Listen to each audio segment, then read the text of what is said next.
당장 철거하라고. 도대체 우리 지하철에 한글은 왜 있는 거야? 도쿄 하마마스 초역 개찰구 앞 10여 명의 사람들이 모여 격렬한 언쟁을 벌이고 있습니다. 역무원들이 말리려 애쓰고 있었지만 역부족이었습니다. 도대체 그들에게 무슨 일이 벌어진 걸까요? 오늘의 사연 지금 시작합니다. 잠깐만요.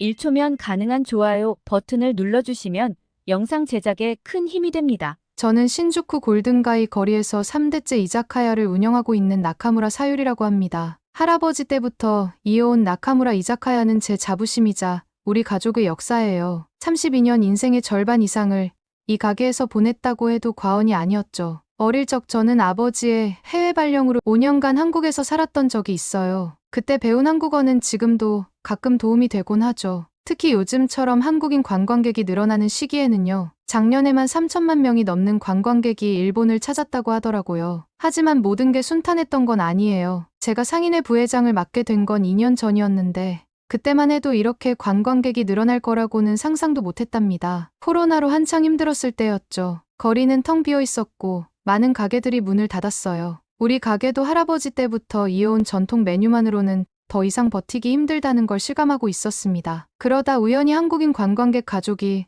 제 가게를 찾은 적이 있었어요. 한국어로 인사를 건네자 그들의 얼굴에 피어난 미소를 아직도 잊을 수가 없네요. 그날 이후 저는 조금씩 변화를 시도했어요. 메뉴판에 한글을 추가하고 한국인들이 좋아할 만한 안주도 개발했죠. 놀라운 건 그때부터였어요. 입소문이 나면서 한국인 관광객들의 발길이 이어졌고 매출은 서서히 회복되기 시작했답니다. 다른 상인들도 이런 변화를 눈여겨보더니 하나둘 다국어 메뉴판을 준비하기 시작했어요. 지금 생각해보면 그때가 전환점이었던 것 같네요. 지하철역에도 한글 안내판이 늘어나고 거리는 활기를 되찾았으니까요. 작년부터는 신주쿠 상권의 공실률도 1% 미만으로 떨어졌다고 하더라고요. 하지만 며칠 전 이런 변화를 못마땅하게 여기는 사람들이 나타났어요. 극우 성향의 정치인들이 한글 표기 철거를 요구하고 나선 거죠. 신주쿠역 앞에서는 매일같이 고성이 오가고 있었어요. 일본은 일본어만 있으면 충분해. 관광객들 때문에 우리 거리가 망가지고 있어. 저는 이런 목소리를 들을 때마다 마음이 무거워졌죠.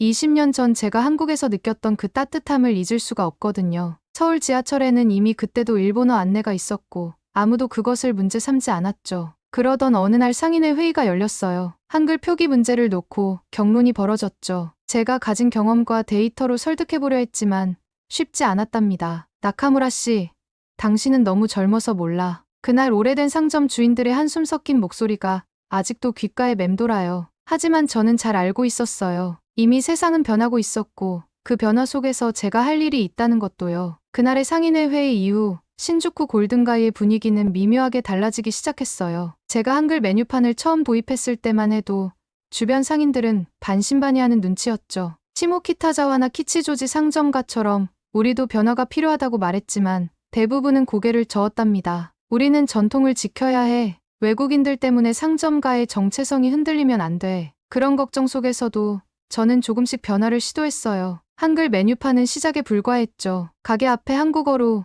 오늘의 추천 메뉴도 써붙이고 계산대 앞에는 한국어 인사말도 붙여뒀어요. 사소해 보이는 변화였지만 그게 전부 달라지는 계기가 됐더라고요. 처음으로 변화의 조짐을 느낀 건 우리 가게 맞은편의 타코야키 가게 주인 모리 씨였어요. 어느 날 저녁 그가 머쓱한 얼굴로 찾아왔죠. 나카무라 씨, 혹시 메뉴판 번역 좀 도와주실 수 있나요? 그렇게 시작된 변화는 물결처럼 퍼져나갔어요. 한 달 만에 우리 골목에 5개 가게가 한글 메뉴를 도입했고 매출은 눈에 띄게 늘어났답니다. 특히 주말이면 한국인 관광객들로 가게가 북적이기 시작했죠. 상인회의 월별 매출 보고서는 이런 변화를 숫자로 보여줬어요. 다국어 메뉴를 도입한 가게들의 매출은 평균 30% 이상 증가했고 특히 우리 골목은 공실률이 1% 미만으로 떨어졌더라고요. 빈 점포가 하나둘 채워지면서 거리도 활기를 되찾았죠. 하지만 이런 변화를 못마땅하게 여기는 사람들도 있었어요. 40년 넘게 우동집을 운영해 온 사토 씨는 한글 메뉴판을 보면 눈살을 찌푸렸죠. 상인회 이사회에서도 찬반이 갈렸어요. 젊은 상인들은 대부분 변화에 찬성했지만 고령의 상인들은 전통이 사라질까봐 걱정했답니다. 어느 날은 사토 씨가 저를 찾아왔어요. 평소엔 말도 잘 걸지 않던 분이었는데 그날따라 표정이 심각해 보였죠. 나카무라 씨, 당신 아버님이 이런 걸 보시면 뭐라고 하실 것 같소? 순간 가슴이 철렁했어요. 하지만 이내 마음을 다잡았죠. 우리 아버지도 늘 말씀하셨으니까요. 이자카야는 사람과 사람을 이어주는 공간이라고. 국적이나 언어는 중요하지 않다고요. 상인회 회장님은 이런 갈등 속에서 중립을 지키려 애쓰셨어요. 찬성파와 반대파의 의견을 모두 듣고 서서히 합의점을 찾아가자고 하셨죠. 하지만 그건 생각보다 쉽지 않았답니다. 매주 열리는 상인회 회의는 점점 더 팽팽한 긴장감으로 가득 찼어요. 그러던 중 흥미로운 소식을 들었어요. 시모키타자와 상점가가 다국어 안내 시스템을 도입한 후 상권이 살아났다는 거였죠. 젊은 상인들 사이에서는 우리도 그들처럼 해보자는 이야기가 나오기 시작했어요. 하지만 그때는 몰랐어. 이런 작은 변화들이 엄청난 파장을 불러일으킬 거라는 걸. 어느 날 아침 가게 문을 열려다 발견한 거대한 낙서 때문에 가슴이 철렁 내려앉았어요. 한글은 필요 없다. 일본을 지키자. 새까만 스프레이로 쓰여진 글자들이 우리 가게 셔터에 가득했어요. 순간 온몸에 한기가 느껴졌어요. 이건 더 이상 우리 상점가만의 문제가 아니었으니까요. 그날의 협박성 낙서 이후 저는 밤늦게까지 가게에 앉아 장부를 들여다봤어요. 지난 6개월간의 매출 기록, 손님들의 국적별 통계, 메뉴 선호도까지 모든 걸 하나하나 정리했죠. 이런 데이터로 사람들을 설득할 수 있을까 망설여졌지만 제가 할 수 있는 건 이것뿐이었어요. 우리 가게의 변화는 분명했어요. 한글 메뉴를 도입한 후 매출은 45% 증가했고 특히 젊은 여성 관광객들의 방문이 눈에 띄게 늘었죠. 저는 이런 변화가 우리 가게만의 이야기가 아닐 거라 생각했어요. 시모키타자와와 키치조지 상점가를 직접 찾아갔어요. 그곳의 상인회 관계자들은 흔쾌히 자료를 공유해 주었죠. 다국어 안내 시스템을 도입한 후 두 지역 모두 상권이 활성화되었다고 해요. 특히 인상 깊었던 건 한국발 프랜차이즈들의 성공 사례였어요. 보세요. 공차나 흑화당 앞에 늘 줄 서 있는 사람들을 1시간도 더 기다리면서요. 현장을 방문하면서 깨달은 게 또 하나 있었어요. 한국인 관광객들의 소비 패턴이 달라졌다는 거죠. 2023년에만 3천만 명이 넘는 관광객이 일본을 찾았는데 그중에서도 한국인들의 소비력이 눈에 띄게 성장했더라고요. 자료를 정리하면서 재미있는 사실을 발견했어요. 우리 골목 식당들 중에서 한글 메뉴를 도입한 가게들의 매출이 평균 30% 이상 높았던 거예요. 특히 젊은 여성 관광객들이 많이 찾는 가게일수록 그 차이가 더 컸죠. 하지만 가장 큰 변화는 단골 손님들의 증가였어요. 한 번 왔던 손님들이 다시 찾아오는 경우가 많아졌거든요. 한국인 관광객들은 SNS를 통해 자신들이 좋았던 가게를 적극적으로 공유했고 그게 또 다른 손님들을 불러들였죠. 상인회 회의 전날 밤늦게까지 프레젠테이션 자료를 만들었어요. 우리 골목의 매출 데이터, 시모키타자와와 키치조지의 성공 사례, 관광객 통계까지 모든 걸 하나하나 정리했죠. 그리고 마지막으로 우리 가게 앞에 붙었던 협박성 낙서 사진도 넣었어요. 그 밑에는 이런 문구를 적었죠. 우리는 선택해야 합니다. 두려움에 멈춰설 것인지 아니면 변화를 받아들이고 성장할 것인지. 다음 날 아침 상인회 회의실로 향하는 발걸음이 무거웠어요. 특히 한글 표기를 극렬히 반대하는 우동집 사토씨와 마주칠 생각을 하니 가슴이 덜컥 내려앉았죠. 40년 넘게 이 골목을 지켜온 그의 완고한 태도를 생각하면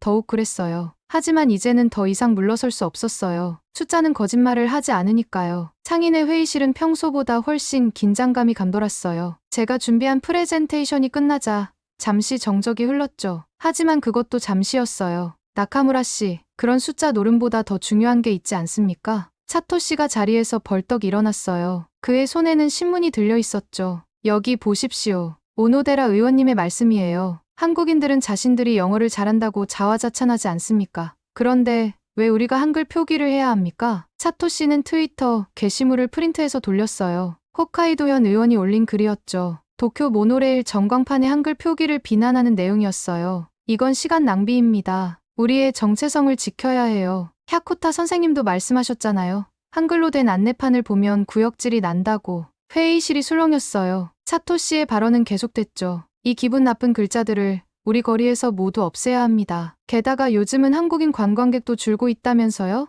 더 이상의 한글 표기는 필요 없습니다. 그의 목소리에는 분노와 적개심이 가득했어요. 마치 오노데라 의원의 트윗에 달린 8,600만 개의 좋아요가 그의 등을 떠미는 것 같았죠. 저는 무거운 마음으로 자리에서 일어났어요. 하지만 그때였어요. 잠깐만요. 사토 씨, 제가 이번 주말에 서울에 다녀오려고 하는데 함께 가보시는 게 어떨까요? 상인회 회장님의 뜻밖의 제안에 모두가 놀란 듯했어요. 특히 사토 씨의 표정이 복잡해 보였죠. 제 손자가 서울대학원에 가려고 하는데 현지 답사도 할 겸 한번 가보려고요. 사토 씨도 손자분이 서울 유학을 고려하고 있다고 하지 않으셨나요? 긴 침묵이 이어졌어요. 그리고 마침내 사토 씨가 입을 열었죠. 알겠습니다. 한번 가보죠. 사토 씨가 서울로 떠나기 전날 우리 가게에 들렀어요. 평소의 강경한 모습은 온데간데 없이 조금은 불안해 보였죠. 나카무라 씨, 제가 영어도 못하고 한국어는 더더욱 모르는데 괜찮을까요? 40년 넘게 우동집만 지켜온 그가. 게다가 얼마 전까지 한글 표기에 극렬히 반대하던 그가 이제 서울로 간다니 아직도 믿기지 않는 현실이었어요. 걱정 마세요. 서울은 의외로 친절한 도시일 거예요. 솔직히 저도 반신반의했어요. 오노데라 의원의 트윗을 좋아요 누르고 다니던 사토 씨가 과연 서울에서 어떤 마음의 변화를 겪게 될지. 일주일 후 사토 씨는 완전히 다른 사람이 되어 돌아왔어요. 저희 가게로 헐레벌떡 달려온 그의 첫 마디가 아직도 생생해요. 나카무라 씨, 우리가 완전히 틀렸어요. 그의 손에는 수첩이 들려 있었어요. 서울에서 찍은 사진들과 메모로 가득했죠. 특히 서울 지하철 시스템에 대한 기록이 빼곡했어요. 도착하자마자 깜짝 놀랐어요. 서울역에 일본어 안내판이 있더군요. 처음엔 특별한 역인가 했는데 이게 웬걸요? 어느 역을 가도 마찬가지였어요. 사토 씨의 목소리에는 흥분이 가득했어요. 13개 언어로 된 안내 시스템, AI 통역 기계로 직원과 대화하는 모습, 와이파이가 잘 터지는 지하철 내부까지. 그가 찍어온 사진 하나하나에는 놀라움이 담겨 있었죠. 제가 얼마나 부끄러웠는지 아세요? 우리는 한글 표기 하나 가지고 난리를 피웠는데 서울은 이미 13개 국어로 서비스하고 있었어요. 거기다 우리 말도 당연하게 써주고 있었고요. 특히 그를 감동시킨 건 역무원들의 태도였대요. 일본인이란 걸 알고도 전혀 차별하지 않고 오히려 더 친절하게 도와주었다는 거예요. 일본에 와서 바로 손자한테 전화했어요. 내가 서울에서 공부하게 돼서 다행이다. 아버지가 좋은 선택을 했다고요. 사토 씨는 자신의 과거 발언들을 부끄러워했어요. 오노데라 의원의 트윗에 동조했던 것도, 야코타의 말을 인용하며 한글 표기를 비난했던 것도요. 우리가 한글 표기를 거부한 건 우리 스스로의 편협함 때문이었어요. 이제 보니 우리가 얼마나 좁은 생각을 하고 있었는지 모르겠네요. 그의 이야기는 상인회에 큰 파문을 일으켰어요. 특히 그가 찍어온 사진들은 모든 것을 바꿔놓았죠. 서울역의 일본어 안내판, AI 통역 시스템으로 대화하는 모습, 수많은 외국인들이 편하게 지하철을 이용하는 모습까지. 이제는 우리도 변해야 해요. 더는 과거의 편견에 사로잡혀 있을 순 없어요. 평소 조용하던 사토 씨가 그날은 쉬지 않고 말을 이어갔어요. 한글 표기 반대를 주도하던 그가 이제는 가장 적극적인 지지자가 되어 있었죠. 그의 눈빛에는 처음 보는 열정이 가득했어요. 사토 씨의 서울 방문 이후 상인회는 완전히 달라졌어요. 매주 목요일 저녁 회의는 이제 다국어 서비스 도입을 위한 열띤 토론의 장이 되었죠. 특히 관광청이 내년 예산을 대폭 늘렸다는 소식은 우리에게 큰 힘이 되었어요. 우리도 서울처럼 해봅시다. 골목 입구부터 다국어 안내판을 설치하는 거예요. 놀랍게도 이 제안을 한 건 다름 아닌 사토 씨였어요. 한글 표기에 가장 거세게 반대하던 그가 이제는 앞장서서 변화를 이끌고 있었죠. 처음에는 조심스러웠어요. 하지만 주변 상권의 성공 사례가 하나둘 들려오기 시작했죠. 공차나 흑화당 같은 한국 프랜차이즈 앞에는 매일 긴 줄이 늘어섰고 일본 사람들도 1시간 넘게 기다리며 줄을 섰다고 했죠. 우리도 저렇게 될 수 있을까요? 될 수 있습니다. 아니, 반드시 됩니다. 사토 씨는 서울에서 찍어온 사진들을 보여주며 열변을 토했어요. 그의 열정은 전염성이 강했죠. 한 달 만에 우리 골목 전체가 달라지기 시작했어요. 처음에는 메뉴판부터였어요. 각 가게마다 한국어, 영어, 중국어로 된 메뉴판을 제작했죠. 번역 비용이 부담됐지만 상인회에서 공동으로 진행하니 생각보다 저렴하게 해결할 수 있었어요. 변화는 곧 결실을 맺기 시작했어요. 2024년 1월부터 10월까지 일본을 찾은 한국인 관광객이 720만 명이라는 뉴스를 들었을 때 우리는 이미 그 변화를 피부로 느끼고 있었거든요. 특히 놀라웠던 건 외국인 관광객들의 소비 패턴이었어요.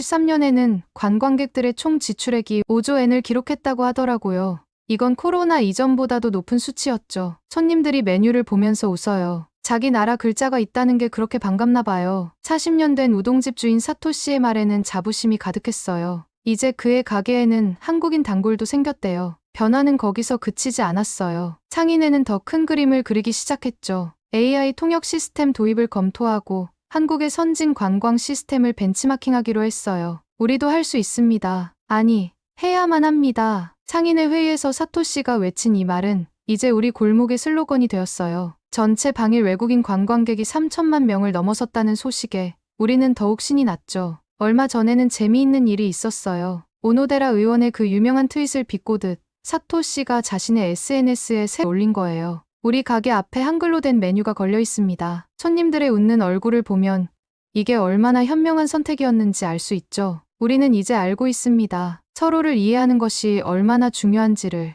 그의 게시물은 금세 화제가 되었어요. 특히 한국 매체에서 큰 관심을 보였죠. 극우 성향 상인의 극적인 변화라는 제목으로 보도되기도 했어요. 나카무라 씨, 우리가 정말 해냈네요. 사토 씨의 얼굴에는 더 이상 경계심이나 분노가 없었어요. 대신 따뜻한 미소가 가득했죠. 그리고 저는 알고 있었어요. 이건 시작에 불과하다는 걸. 우리의 작은 골목에서 시작된 변화가 곧 더 큰 변화를 만들어낼 거라는 거려. 벚꽃이 피고 지나간 후 우리 골목은 완전히 달라져 있었어요. 3개월이란 시간이 만들어낸 변화는 상상 이상이었죠. 이제 우리 골목 입구에는 커다란 디지털 안내판이 설치되어 있어요. 다국어로 각 가게의 위치와 메뉴를 한눈에 볼 수 있죠. 처음 이 아이디어를 제안했을 때만 해도 반신반의했는데 관광청에서 설치 비용의 3분의 1을 지원해준다는 소식에 모두가 힘을 모았어요. 사토 씨의 우동집은 이제 한국인 관광객들 사이에서 필수 코스가 됐더라고요. 손자가 한국에서 배워온 레시피로 만든 김치 우동이 특히 인기라나요. 서울 유학 중인 손자는 매일 밤 영상통화로 할아버지에게 한국어를 가르쳐준다고 해요. 이제는 손님들이랑 간단한 인사 정도는 할 수 있어요. 우리 골목의 변화는 숫자로도 확인할 수 있었어요. 외국인 관광객의 소비 증가로 도쿄의 GDP가 0.4% 상승했다는 뉴스를 들었을 때 너무 기뻤답니다. 특히 놀라웠던 건 정부의 새로운 정책이었어요. 2030년까지 연간 6천만 명의 관광객 유치를 목표로 한다는 거였죠. 관광 소비액 15조엔이라는 목표도 세웠대요. 우리의 작은 시도가 이런 큰 변화의 시작이었다니 새삼 가슴이 뭉클해지더라고요. 얼마 전에는 재미있는 일도 있었어요. 다국어 승차 공유 서비스를 시범 운영한다기에 신청했는데 첫 손님이 한국인 관광객이었대요. 운전기사분이 얼마나 당황했는지 모른다며 웃더라고요. 하지만 앱 덕분에 무사히 목적지까지 모셨다나요. 나카무라 씨, 우리가 잘한 거 맞죠? 어느 날 저녁, 사토 씨가 문득 이런 말을 했어요. 한글 표기에 그토록 반대하던 그가 이제는 가게 앞에 어서 오세요라고 직접 써붙일 만큼 달라졌죠. 물론이죠. 사토 씨, 우리는 정말 잘했어요. 그리고 그건 사실이에요. 매달 수많은 일본인들이 한국을 찾는다는 뉴스를 보면서 새삼 느꼈죠. 우리가 서로를 이해하고 받아들이려 노력할 때 그만큼 관계도 좋아진다는 거려. 지난주에는 오사카와 후쿠오카에서 상인회 대표들이 우리 골목을 견학하러 왔어요. 우리의 변화가 이제 다른 도시로도 퍼져나가고 있는 거죠. 사토 씨는 이제 그들에게 이렇게 말해요. 처음에는 저도 반대했어요. 하지만 이제는 압니다. 변화를 두려워하지 마세요. 우리가 한 걸음 다가가면 손님들은 10걸음으로 화답해주니까요. 얼마 전에는 흥미로운 광경을 목격했어요. 유럽에서 온 관광객들이 우리 골목을 찾아왔는데 한국 예능에서 봤다면서 사진을 찍더라고요. 한글 표기 덕분에 한국인 관광객이 늘었을 뿐만 아니라 한류의 영향으로 한국인들이 다녀간 곳을 찾는 세계 각국의 관광객들도 덩달아 늘어난 거예요. 우리 가게에 온 프랑스인 학생들이 그러더군요. 요즘 젊은이들 사이에서는 한국이 동경의 대상이라고. 저는 그제서야 깨달았어요. 우리 어른 세대의 고지식한 생각이 얼마나 시대착오적이었는지를. 사토 씨의 말에 상인의 어르신들도 고개를 끄덕였어요. 과거의 잘못된 역사도 인정하고 서로를 이해하려 노력해야 진정한 변화가 시작된다는 걸 이제는 모두가 알게 된 거죠. 요즘 젊은이들은 다르잖아요. 우리 손자 세대는 한국 문화를 너무나 자연스럽게 받아들이고 있어요. 그들이 가는 길이 맞는 거였네요. 한 번의 작은 결정으로 이런 큰 변화가 올 줄은 아무도 몰랐어. 한글 표기를 시작으로 우리 골목은 국제적인 관광 명소가 되어가고 있고 세대 간의 벽도 조금씩 허물어지고 있어요. 이 모든 것이 한국이라는 이웃이 있었기에 가능했다는 걸 이제는 누구도 부정할 수 없을 거예요. 오늘은 신주쿠의 한 이자카야 주인이 경험한 특별한 이야기를 들어보았습니다. 한글 표기 하나로 시작된 작은 변화가 얼마나 큰 파급 효과를 가져올 수 있는지, 또 한국의 포용적이고 선진적인 다국어 안내 시스템이 얼마나 앞서 나가고 있는지 다시 한번 확인할 수 있었습니다. 특히 서울 지하철의 13개 언어 지원 시스템과 AI 통역 서비스는 전 세계가 주목하고 있는 우수 사례가 되었죠. 이런 한국의 관광 정책이 이웃나라 일본의 변화까지 이끌어낸 것을 보면서 우리나라의 저력을 다시 한번 실감할 수 있었습니다. 여러분은 한글 표기를 둘러싼 일본의 변화에 대해 어떻게 생각하시나요? 오늘의 사연에 대한 여러분의 의견을 댓글로 남겨주세요. 감동뭉클에서는 여러분의 소중한 마음을 모아 사연 주인공들에게 전해드리고 있습니다. 여러분 주변에 감동적이거나 재미있는 실제 사연들을 제보받고 있으니 언제든 저희 공식 메일로 제보해주세요. 오늘 들려드린 사연에 공감하셨다면 구독과 좋아요 눌러주시고 주변 분들과도 공유해주세요. 여러분의 작은 관심과 응원이 더욱 좋은 콘텐츠를 만드는 데 큰 힘이 됩니다. 오늘도 여러분의 하루의 작은 즐거움이라도 되었기를 바라며 지금까지 감동뭉클이었습니다. 끝까지 시청해주셔서 감사합니다. 다음에 더 감동적인 사연으로 찾아뵙겠습니다.